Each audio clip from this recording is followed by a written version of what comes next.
گیمنازیوم دولتی رقم یک ناحیه اوسه در سال نوی تحصیل در چنین محیط طبیعت زیبا خوانندگانش را استقبال می‌گیرد.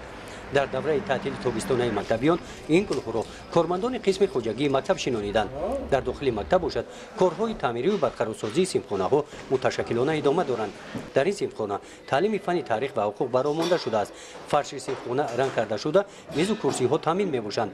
کارهای نهایی اینجا جابجایی کرسی‌ها و آویزان کردن واسطه‌های عیونی روزهای نزدیک به انجام می‌رسد. گیمنازیوم دولتی رقم یک ناحیه اوسه این سال برای تیاری دیدن با سال خونش 2016-2017 تمام چراغ‌ها اندیشیده است.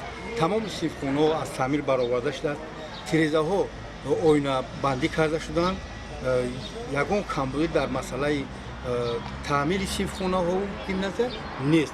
ما یوری حکومتی ناحیه و شعبه معارف در این تعمیر کردن و جابجا گذاشتن صنفخانه‌ها دست یوری اونها رو حس کردیم و اونها به ما به حد مدد کلان هستند. این چون اجزای والدین بعضی صنفخانه‌ها تعمیر کرده از تعمیر برآورده شدند.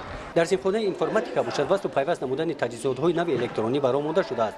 این تجهیزات عبارت از پروژکتور، باز اینترنت و 14 عدد کامپیوتر را امسال به این گیمنازیوم آوردند. همه تجهیزات پورا وصل کرده شده برای کار آماده کرده شدند. مشغولیت‌های درسی از فن اینفرماتیکا امسال در همین صنفخانه می‌گذرند.